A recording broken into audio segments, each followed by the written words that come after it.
Hello, welcome to the new era of this channel. So, I basically decided to change the entire way I run this thing because I am pretty much running it on my own and I have to change the way I am running it. Otherwise, I basically will be forced to shut it down because since I am running it all by myself and the circumstances of my life kind of changed significantly, it became impossible to run this channel in a way I did before. So basically, this channel will mostly be me talking on whatever subject I want to talk about outside of politics. I will first film video and then I will basically make a title. So the spectrum of the things covered on the channel will be really increased. So I was kind of thinking today about how to introduce my spiritual path to the audience and the things I have been doing lately. And I kind of came to the conclusion that I have to give a disclaimer. So I am not an Islamic scholar and I don't have elaborate education on the subject of Islamic legal law and scholarship, but my practice has been mostly Islamic, for lack of a better word. So it has been influenced by Muslim prayers and practices enormously, but I am not sure do they kinda subscribe to the regulations of the Islamic law. Now, it all depends who you ask, because there are like four schools of Islamic jurisprudence, and it depends on which one you subscribe to. But I just wanted to give a disclaimer because I just don't want to be dishonest. As far as the Jinn I work mostly with Lilith and Paimon for now, but I'm summoning a bunch of others here and there. I don't see them as gods, I see them as spirits, as Jinn, and I don't understand the point of venerating them as gods. So a lot of people will basically hate me for this, but this is what it is. I work also with a lot of Hindu spirits such as Kali, but I consider them to be Jinn. I don't consider them to be divine. So I was recently working with Paimon a lot, and it seems to be the case that he doesn't mind change. And more I am working with Paimon specifically, more and more what I am doing reminds me of diplomacy than it does of any traditional opinion about spirits and working with them in the Western sphere. Now, I am purposefully avoiding the word witchcraft because it is ideologically charged term and it doesn't mean anything.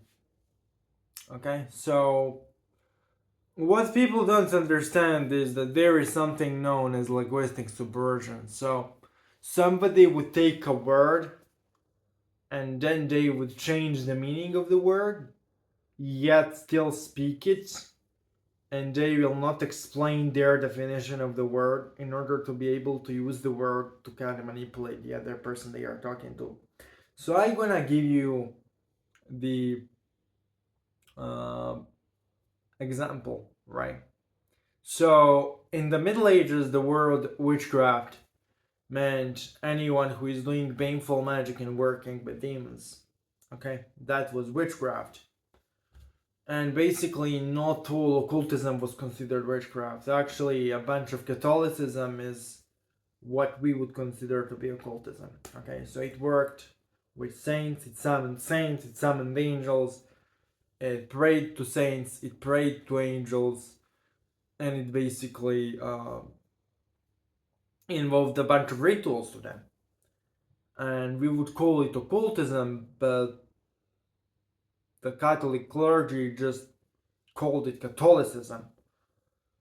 If you wanna narrow down the word witchcraft to what it meant in the Middle Ages, it simply meant any spiritual ritual which involved demons, right? And a lot of the people used occultism, which involved herbs and stones, and they considered it magia naturalis, which means the natural magic. And it wasn't necessarily considered banned by the church. Witchcraft was specifically meaning anything involving demons. Okay? And so astrology was gray area. In theory it was forbidden, but in practice it was a gray area. Um, Especially if you consider that they used lunar calendar to determine Easter for half of the Middle Ages, and when you are looking into the moon, you can also secretly looking into the other planets, so it was tolerated.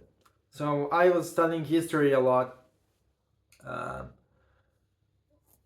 for majority of my life. I even studied history at university for a time, and then I got really ill and I stopped my studies. But yeah, I was enrolled in a history major in a university basically, and it's something I study daily for almost the entirety of my life. And so a lot of the things you read about in the occult community circles simply isn't true. There is a lot of nonsense, and a lot of that nonsense originated in 19th century pseudo-scientific theories, which gave birth to Nazism, among other things, and those theories basically still live in the modern occult community under different names. And majority of the stuff you read as channeled Moses is word for word copycatting of those pseudo-scientific theories, which have been applied in the past with disastrous results. So, I'm gonna talk about something which I discovered while working with King Paimon mostly. He doesn't care how you see him. Like, he has no any limitations about how you see him. You can see him as a god, you can see him as a Jinn, you can see him as an energy. He doesn't care. Okay. And in general, Jinn don't care how you see them. They give zero care about your perception of them. You can even think they are aspects of your psyche, they kind of don't care. Sometimes they play into your delusions, but as you work with them longer, they are kind of forced to show to you who they truly are. In the beginning, they will play into your delusions to befriend you, but most of the time, when you work with them long enough, it will basically force them to show who they truly are. Now, I'm going to give my experience with them on this channel. The channel is called Legend of Lilith. I'm not going to change it, but obviously, working with Lilith is not the only entity I work with by any stretch of imagination. As I said earlier, majority of my practice is Muslim prayer and the divine names. I don't summon Jinn as much as I used to, but I still work with them. Since I don't venerate them as gods, I don't consider my practice to be against my religion. A lot of people would disagree, but then again, unless they come to my house to kill me, and I failed to defend myself, I would probably continue doing what I am doing unless I'm convinced by external spiritual occurrence that what I do is 100% wrong. So, regarding work with the Jinn and connection to the source slash Allah, how do I see that with each other? So, there's something really interesting I have been coming up to, like one same conclusion popping up in every prayer, divine names meditation, in every single ceremony I perform, even if it is of practical nature, even if it's something which I do to increase my monetary flow or anything like that. In order to have true spiritual experience, you have to go into trance. And when you go into trance, into that alternative state of consciousness, every single sensation you experience is processed differently. And because time seems to be simply a consequence of how our brain processes the information, so then if you are in the alternative state of mind, you will experience the flow of time differently. Actually, the time will stop flowing. And you will experience this universe outside of what we consider time and space. And in order to do that, you have to stop being in the our human state of consciousness, right? And in order to do that, and when you do that, all of your human urges kind of cease to be relevant in that alternative state of mind. Like once you go deep enough, your human urges cease to be relevant. And since Jinn mostly correspond to our human desires, working with them kind of reinforces those desires and prevents us from going into that extremely deep state of consciousness where you see the reality outside of space and time. So let me say this once again, because what I said earlier was probably confusing to a lot of people. So I have to explain it again. But basically, when you are in your waking consciousness, right, your neurological system processes everything in a certain way. So, sound is processed in a certain way, light is processed in a certain way, touch is processed in a certain way. Everything you see, every stimuli is processed in a certain way, which creates your mundane observation of the world, right? And based on your mundane observation of the world, certain urges are triggered. You feel hungry, thirsty, sexually aroused based on the stimuli you receive into your brain. Okay? So once you go into alternative state of mind, into alternative state of consciousness, you go into trance. Your brain interprets everything you experience in a different way. And so your urges are not triggered. You are in a completely different state of human experience. And in that different state of human experience, you are able to see spirits and communicate with them. And so there is a paradox. Okay? And the paradox is that in order to perceive spirits and communicate with spirits, you have to enter into alternative state of consciousness, right? But once you go into that state, many of the spirits who approach you and who want to talk to you and work with you, many of those Jinn, unless you want to call angels, many of those Jinn are corresponding and reinforcing the desires, which pretty much keep you in your mundane state of consciousness. So let me give you an example. Once you go into a really deep trance, you can, let's say, have an erection, and then you can immediately stop it just by ordering yourself to stop it, right?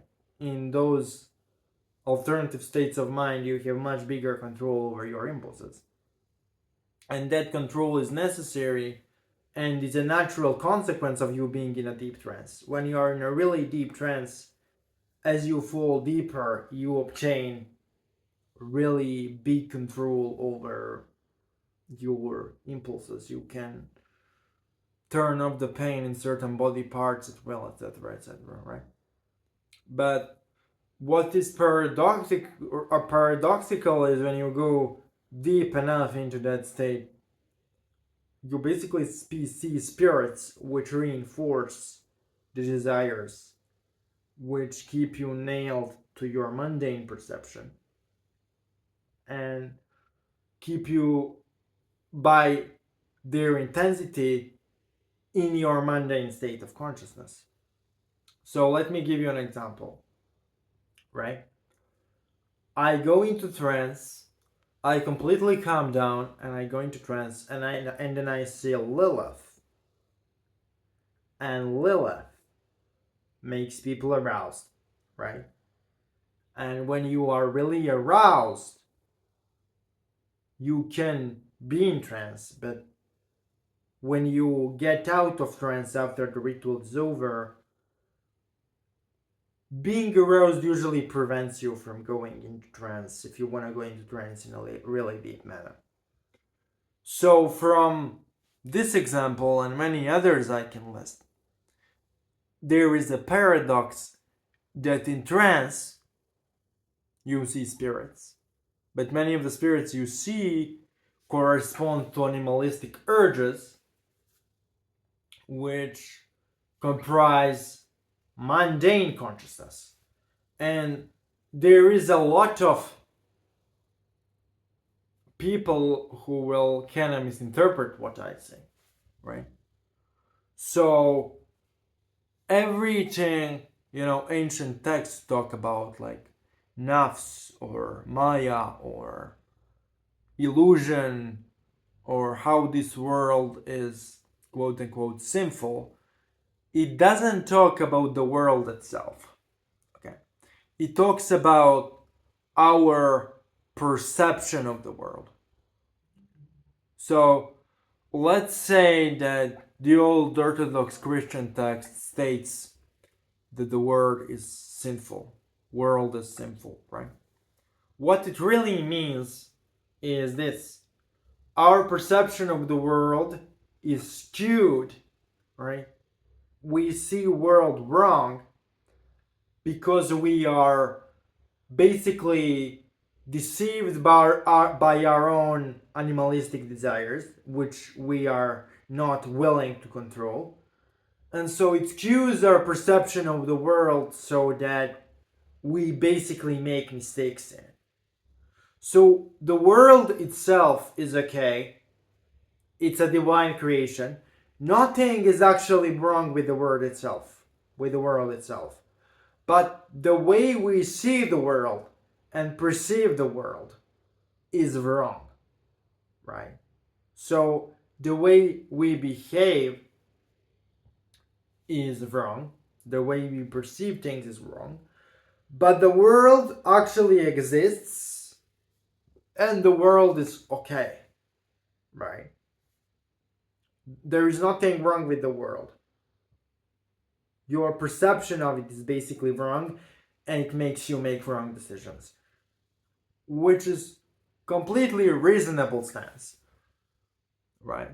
Because the world is basically always correct.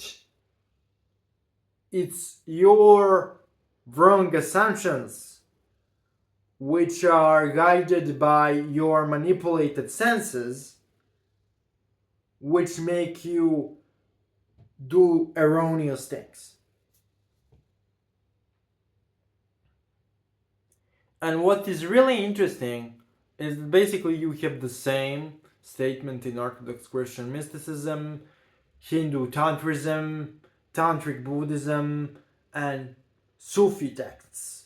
In that you have that notion that the entire world is one big whole created by higher consciousness. Somebody calls it Allah, somebody calls it Brahman, somebody calls it Christ, but it's the same thing.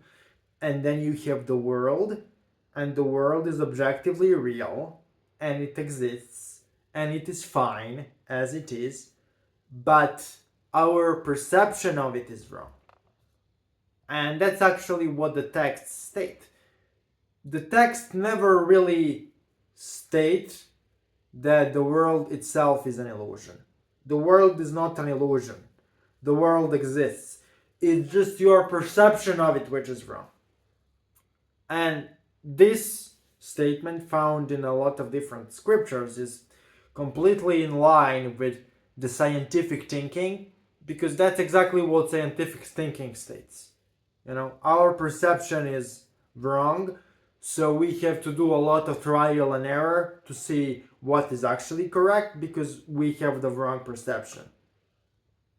The only difference between science and mysticism is that science uses trial and error to discover what is right, while mysticism tries to change the way we perceive the world in order to discover what is right. But both of them are in agreement that our perception of the world is mostly wrong. And the reason why I said this is because I really need to point out here in this video that